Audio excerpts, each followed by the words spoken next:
we run a 165 cow suckler herd winter calving, producing store calves which we sell in the following autumn. We started buying cows in 2005. We tended to buy from auctions, dispersal sales, anyone selling or any private sales. We were aware of BVD, we were testing for it. We always found the test negative. We first found BVD in the herd in 2010. We'd bought in some breeding heifers in 2009, introduced them into the herd, we'd blood tested them, everything was fine. They calved down in 2010.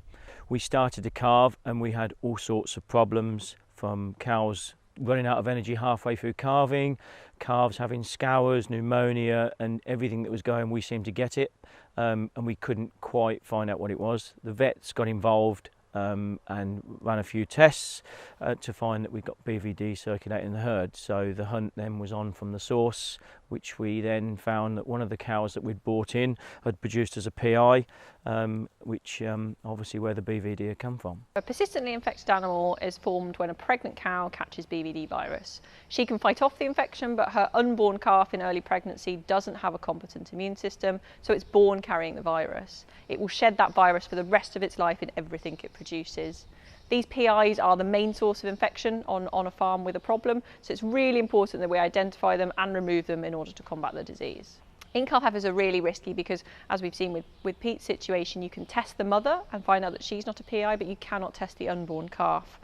We really recommend that if people are having to buy in-calf heifers, that they're really careful about where they're finding them, and also that we test the calf as soon as possible after it's born. We lost 12% of calves to BVD through mortality. Financially, if it had been our only source of income, it would have crippled us. When we found the source of it, we then had to blood test the whole herd to find if we got any PIs, who was infected, cows and calves. We found 2 PIs. I think by then they were 6 months old. We did what we were advised to do and we killed the 2 PIs. The following year we tissue tested all the calves to make sure we hadn't got it circulating in the herd again. Moving forward from that, obviously vaccinating every year to go forward. What have we learnt? Biosecurity, really. Know your status. I think probably that would be the most important thing, really, to actually know what you're dealing with. So blood tests, yeah, and do something about it, vaccinate. You know, financially, I don't think you can actually quantify the true cost it does to a business. It's really important to know your BVD status. If you've got a problem, you need to be able to sort it out. And if you don't have a problem, you need to be able to protect that status. We decided to become BVD accredited because we felt that obviously we've been testing, we've been vaccinating, and it seemed the most logical thing to move forward to have some sort of health status, and longer term with a view maybe to selling breeding stock with an idea of knowing what their health was. Pete decided to become BVD accredited, and that involves joining a TREX accredited health scheme.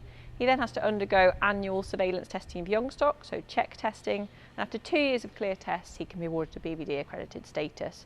In order to protect that status, he has to adhere to strict biosecurity rules, and he has decided that he will only buy from BVD accredited sources in the future. Whether you're finishing, breeding, whatever you're doing, I think all farmers should be knowing their status and doing something about it. We all have an obligation to get on top of it, and we won't get on top of it unless we all do the same thing.